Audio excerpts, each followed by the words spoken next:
Hi, everybody. Great to see some familiar faces and see a lot of new folks as well. I'm really grateful to be here. Thanks, Jill, Clean Water Services, for the invitation to come out. I just want to share a little bit with you today about kind of the evolution. I know some of you are familiar with the work. I've presented this work in several different contexts, and I want to just talk a little bit about the evolution of the work as it's happened in relation to healthy tree canopy, which I know is one of your goals in this group, Tree for All, but also kind of more broadly maybe in your other work as well. I'm approaching this from a perspective of just trying to, I missed the morning. I couldn't come in the morning, though I heard you were working on things about when did you first learn about the role that trees play? What inspired you about the role about trees? And so I want to kind of build from that and try to be as seamless from what you've already talked about, in some ways.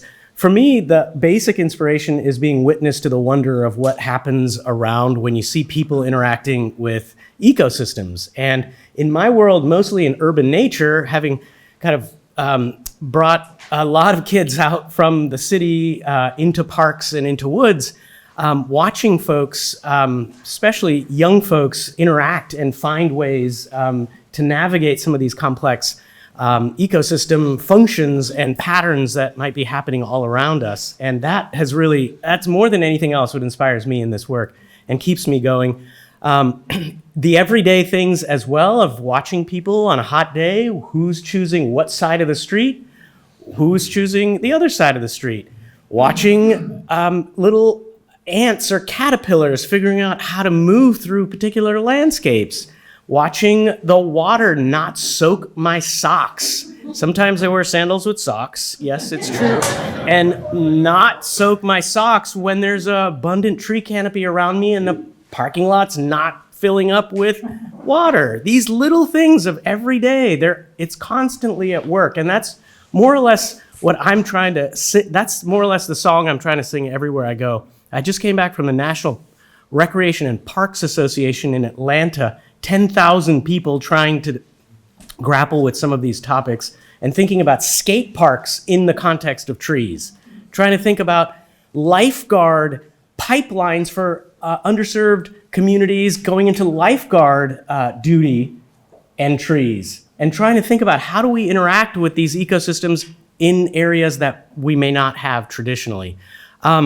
And so these everyday experiences is really where when I think back on why I ended up doing the work that I'm doing, which I'll share a little bit in a minute, is really kind of thinking about how do we get to know what's happening around us all the time? I can't keep eyes on everything. So the easiest way I've been able to get into this, as many of you know, is probably through the very high resolution measurement campaign and talking about this stuff. Those are the vehicles that I use, is going out, measuring spaces with air quality, temperature, water movement in neighborhoods, and just trying to make sense of what's happening in everyday ecologies for people. And so this work has really been kind of catalyzed by a lot of community interest in doing the community-based participatory research and science. Like, that's really what's got me into this and the area that I spend most of the time thinking about. I've recruited my son into this. Sometimes he just wants to play the video games, but lo and behold, I'm like, there is a big world of things. Let's talk about that. Let's please take a walk. And we do. And it's great. And he's getting more and more into it, just little by little. That's what we can do. But these little instruments and these gadgets, he's into tech and stuff like that. So these gadgets are really helpful for getting him into it. And I'll talk about that a little bit in the work we're doing. These measurements campaigns, though, have found a way to kind of tell some stories. This is one story some of you may have heard, measuring back in 2014, a very high resolution heat map, so actual temperature map of the city of Portland in this case, that's the boundary, and getting a sense for what's hotter, what's cooler, and just kind of really getting a better idea for what that looks like.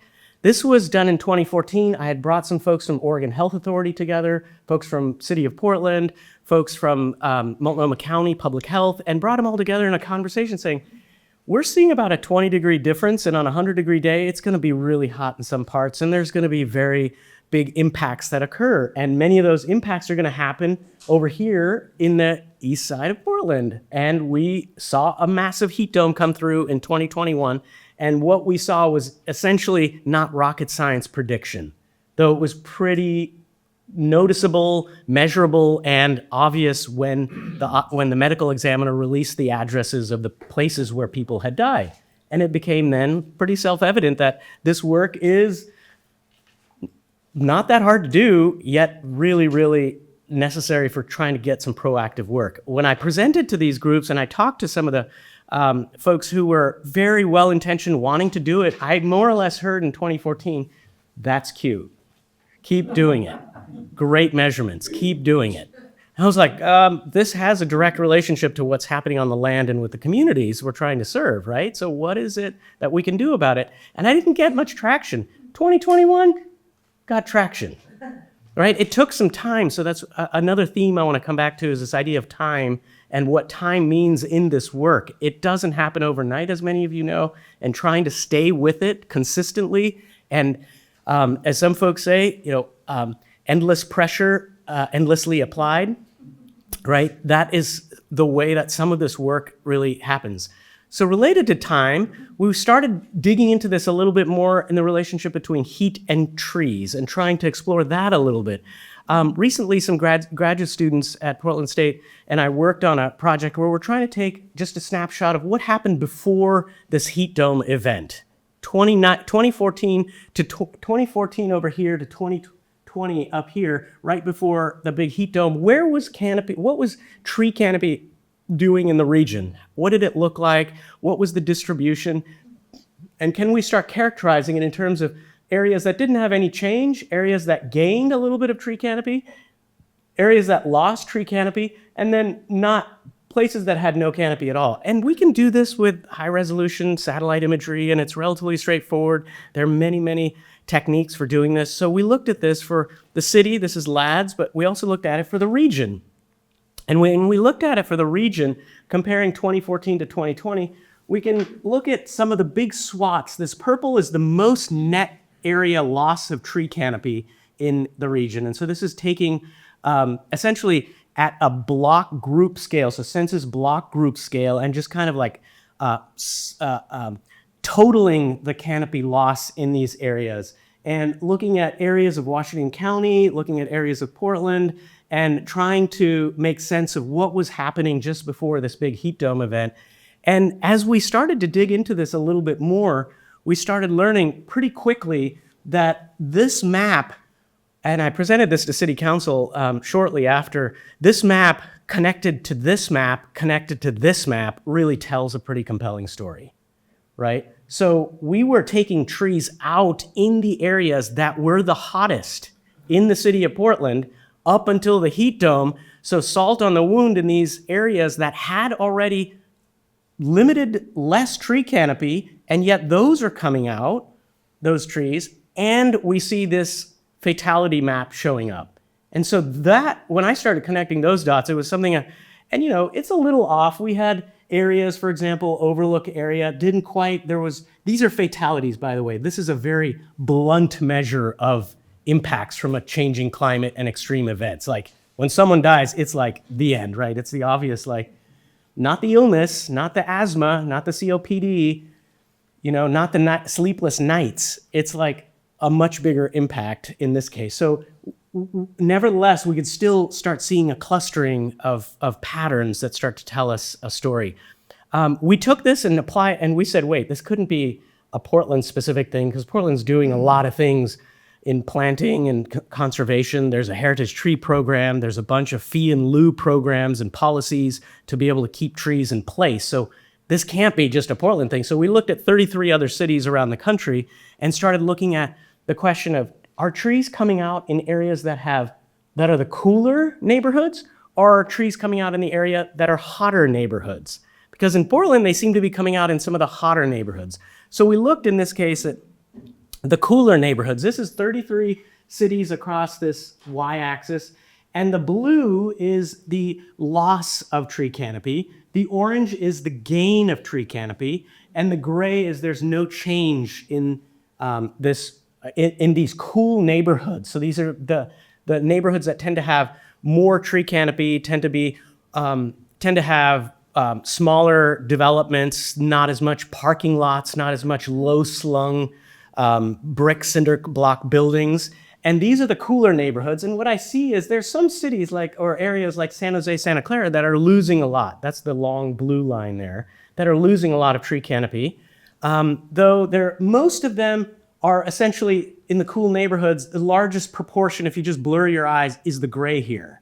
That means there's not much change happening in these cool neighborhoods, right? When you look at the hot neighborhoods of these 33 cities, this is air temperature, by the way. We have air temperature at a very detailed level from a lot of mapping work we've done in over 100 cities now, where we look at the hottest neighborhoods and see what's happening with tree canopy in those neighborhoods, and we see a lot more blue in this, right? Which suggests to me, just from a visual diagnostic lens or visual diagnostic check, there's a lot more. It's not just Portland that's losing tree canopy, green space in the hottest neighborhoods. It's happening pretty systemically across the country. And so this will come out this fall in a paper we put together, but it's really like one of those questions of like, what's happening in terms of why are areas, we can't answer the question, why are areas losing tree canopy? And we all can speculate about it, and I have some ideas about it, but it's the question of, we're seeing this happening pretty consistently across the country. Kind of what it looks like. These are some shots from parts of the Portland metro region, including Washington County areas that have these Prologis and these big warehouses. Oh my goodness, it is like the thing right now. It's the thing right now. As I'm seeing it from space, this is the thing. Big warehouse, so you can get your gadget less than 12 hours after you order it, right? Like that's the model that we've got right now. It's can have different opinions about it, but it's changing the landscape. It's definitely changing the landscape. Various forms of development going in. I get often I get some flack for, saying, are you saying, no development? And we can come back to that question. That's definitely not what that's not the intention here at all. Yeah, and even parking lots get their trees removed. Yeah, right.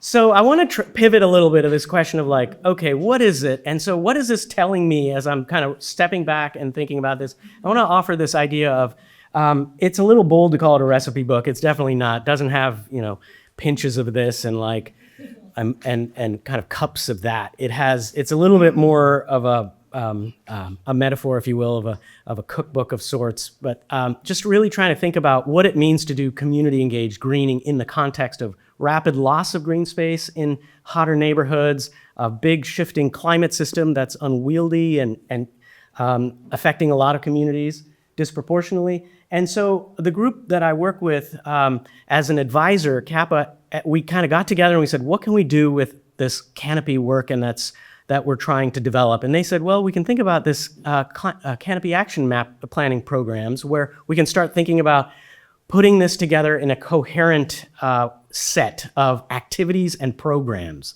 And that's really where I heard from Jill about the interest in Trees for All, identifying programmatic directions and priorities that you might want to really think of as a group. So I wanted to assemble this was my way of trying to nudge or provoke you to think about what are programmatic areas you might want to dig a little deeper into as a collective, right? And so a big part of the work that at least I know we've been involved with is trying to really find ways to get voices that have not been at the table to the table. So that's just really at the core of this work and trying to get a sense for what is the context of a place we're working in a neighborhood, in an individual city, or in a regional block, in a big farm environment, or ex-urban area. What is the context that's happening there? What's the hazard that we're trying to plan for and around? What are some potential interventions? And then what are ways we can guide some implementation? That's essentially the little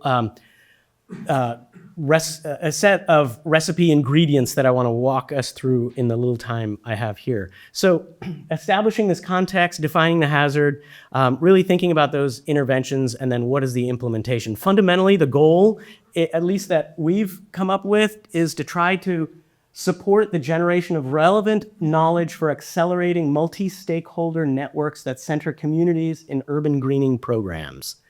It's a mouthful, earful, a lot to hold. Nevertheless, the idea is to really support some part of this hub model that we're developing here. And here's some examples so we can kind of root this or put this really down to the ground level. We have a program that I've talked about already that we've done, the Heat Watch program. We did a big Heat Watch campaign, including Washington County, which was really great in 2023. It was an enormous effort. It involved 125 plus people. We collected almost 270,000 measurements in a day when we're going out and collecting temperature measurements in this program. We were able to see about a 17-degree difference in the area. It wasn't a hot day either. When temperatures get hotter, that difference of one neighborhood to another really grows. This wasn't the case. This was about an 87-degree day, as I recall, 92-degree day. That was the hottest it got in the region. These are the maps we generated. And so this is kind of the hazard assessment side of this. And so we can go out and collect all different forms of data. There's an interactive web map. You can kind of look at areas 217, for example, and areas where it's hotter, where it's cooler, see the role. It becomes pretty evident the role that green space plays in some of this work as you start kind of digging a little bit deeper into it. So this has been one way of kind of getting at that hazard assessment. We're getting into some implementation guidance and trying to think about ways to do place-based greening. I will say I'm spending a lot of time talking to Gresham right now. They're doing some extraordinary things, and for one of the municipalities that has the least resources per capita for anywhere in the state, it's extraordinary what they're doing in terms of greening. Like, they have really put that on the map. They have a Green Gresham, Healthy Gresham program that they launched in 2018. It's kind of grown. They've got IRA funds now to be able to, and FEMA funds, potentially some state funds as well coming up here. We built this system for them to try to identify locations, specifically areas in the parking strip, even areas private versus public, where planting trees and green space growth can be potentially a big bang for your buck. And so that's the idea of trying to create these intervention tools, and it's not quite as community engaged as, for example, the heat mapping exercise, though there are many ways that the communities are involved in this process. Another way we can get at this, and just a couple of more examples that I want to talk about. One is this Degrees for Change program that we're really launching this summer. We actually had our first, and I have to say, I love this program. Like, the Heat Watch and the tool building is all great. This has been so great. We did it in 4 cities this summer: Cleveland, Chicago, Boulder, Colorado, and Boise, Idaho, where we, and then we did this the year before in Yonkers, New York, and that's this example too, where we're essentially put a scenario out to high school students, and we say, it's a zombie apocalypse, they're part of a program, and we all know that zombies don't like heat. So let's find the coolest places let's find the hottest places that you would have to endure and hide during this apocalypse. They were very kind to us. I was like, okay, I thought, the movies high schoolers watch these days, zombies seem like a little walk in the park. But nevertheless, we made it really scary and got their interest and had some really gross pictures. And we put up there, and we equipped them. Most of these high schoolers, if they didn't have them, we gave them essentially a phone that would be able to take photos. And because with a phone you can take photos, we gave them a little tiny infrared camera that plugs into that phone, and they're able to go out and find those hot areas and the temperatures in those areas. So they went out and said, where would they hide? It's kind of that photo voice idea, but with looking at the world like a big cat would see it, like infrared, right? So you can go around, and this was a student that lived in a subsidized housing development and walked around their backyard, in a sense, which is a parking lot, and they were taking photos, and they were like, right there, they essentially were saying, since this location was 126 degrees Fahrenheit, it goes into the category of few zombies can survive, though most will not. And so this is a way of actually bringing some folks these folks had not even touched the climate curriculum. They hadn't even talked about it in any social networks. And yet here they were going out and noticing that there was this big variation. And the magical moment happened when they started asking the question, wait, why is there a difference here? And what did I do this? Did someone else do this? Why is this actually happening? And that's the moment where the heart just goes, woo. You're like, oh yeah, now you're going to dig into some bigger systemic reasons as to what might happen.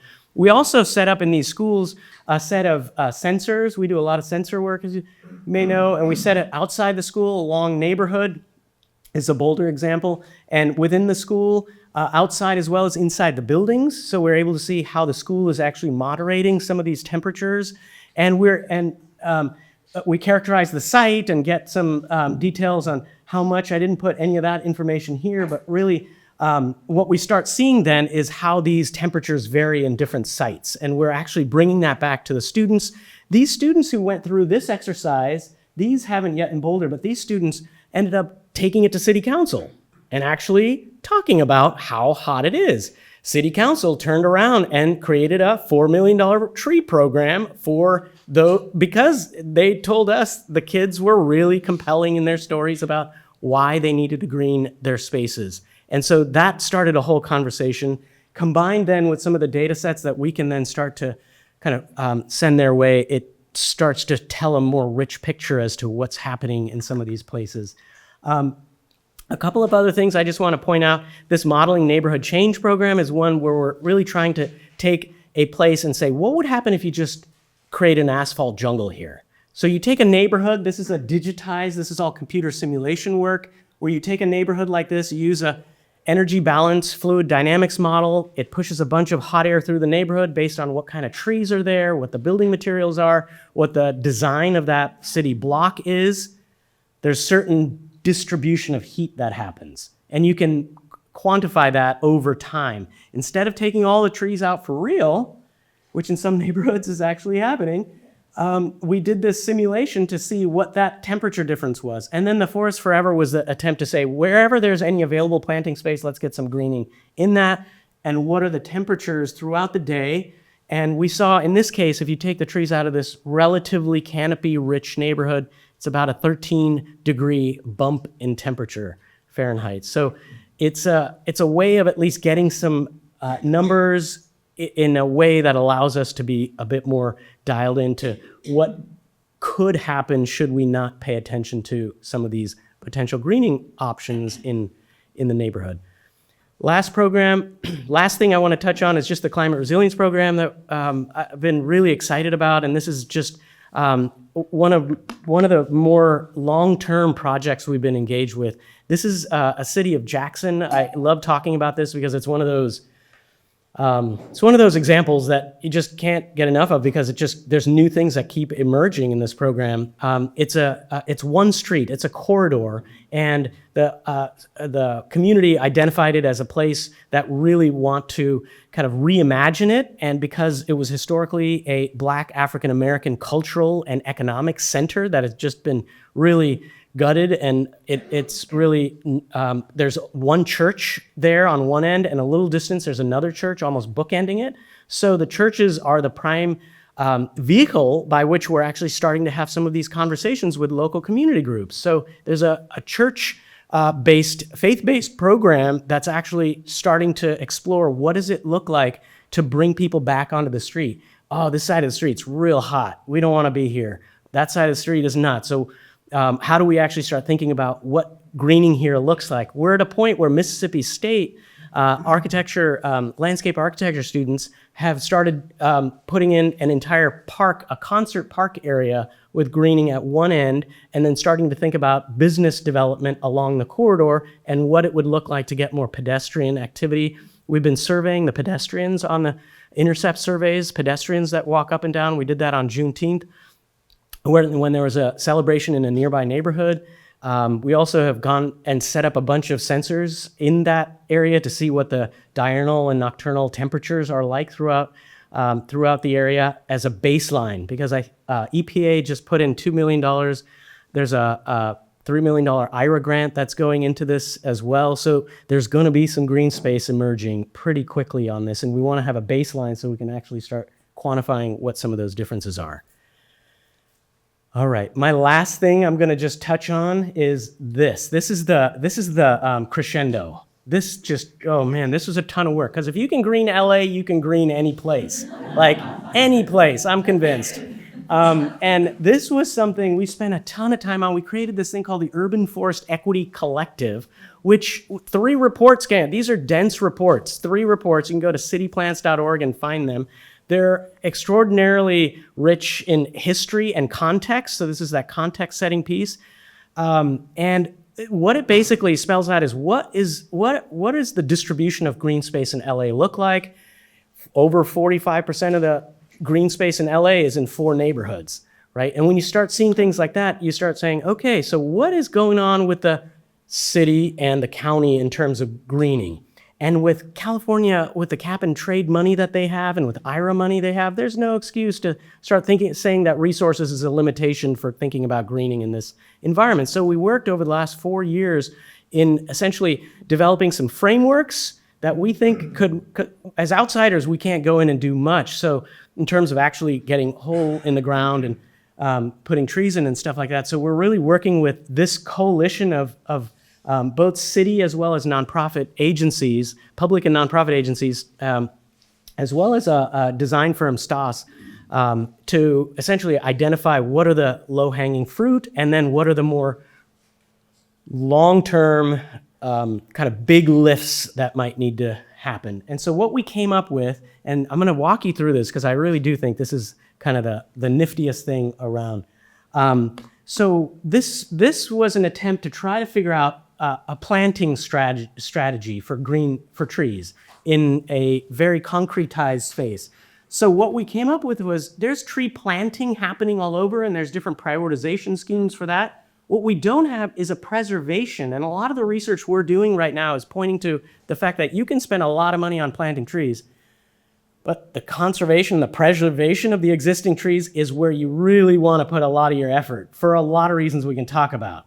But when we looked at the literature, there's very little scholarly work or practitioner guidance to be able to do this preservation work. There's heritage tree programs, there's fee and lieu programs, as I mentioned, but there's conservation districts, etc. Though it's very hard to find like systematic reviews of what it is. So we spent a fair bit of time trying to think through what would a tiered system of preservation look like. For example, in Tier 1, it's parkland. It's relatively easy. Tier 1 is the easy one. It's parkland, it's city-owned or occupied property. Tier 2, a little bit harder to keep that tree in that place, right? It's an owner-occupied residential property on public or private property facing low development pressure. Not much change happening there, right? In that neighborhood, in that context. Tier 3 are street trees, trees on public, private property facing high development pressure, and trees on non-owner occupied residential property. Right? Those are just even identifying the ownership and likelihood of development in that area. And we can do that for a place like LA, looking at historical trends of development, and then the needs, and then a way to kind of really get this out into the community and talk about it. You array the planting possibilities with the preservation possibilities, and we start seeing this really cool psychedelic map, which starts to show you that there are areas where conservation and preservation of tree canopy would be the priority, and there are other areas where planting might be a priority. And when you get to kind of very hard, like Site E, for example, when it's very hard to do both, it's like requires a collective. Like that's where Tree for All can really start to think about, my suggestion, moving the needle is thinking about those bigger projects, because with a powerhouse like I know you all are, and leaders in the community that you all are, that's what it takes. Small groups like us, we can kind of identify planting sites and preservation sites and maybe some level of preservation and planting possibility, but a collective like this, I think, can really move the needle a lot quicker. So let me close then just by saying that, this ecology of everyday life that I spend a lot of time for, I was just trying to think, like, what would it mean for you all? And so I have a set of questions for you to think about. Coincidentally, you have like one of my first questions already. What ingredients do you have for building resilience? Right? Is a recipe book metaphor, trying to think about what do you have in the communities you work with, is it policies that would help support that? Is it data that you have? Is it some ideas of implementing things that could really be effective that you have? Like, what are the things that you have in your local community you work with? And then the second piece is, are you activating visions for a more equitable approach in urban greening? We know that you can go and put trees down real quick.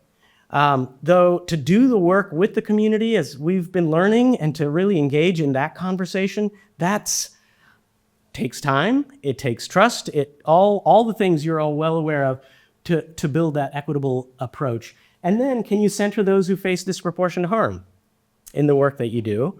And then, are there opportunities for expanding the network for non-traditional partners?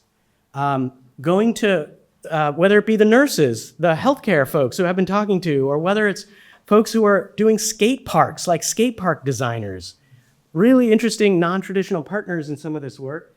And then understanding the needs of the communities that are not engaged, right? We can go in thinking trees are helpful and offer all these ecosystem services, but as you well know, those may not be the needs for communities that you're directly working with. And then noting achievements, recognizing limitations. I know our work is got a lot of blind spots as well, and really wanting to try to do it effectively in different communities. We're working in places I have very little familiarity, so really getting connected with the local communities has been really effective in seeing what our blind spots are and what our limitations are in doing the work. And then the question of trees for all? Trees for all. Trees for all? Yes. Yes? Yes, yes. And it conveniently spells Washington County. Imagine that.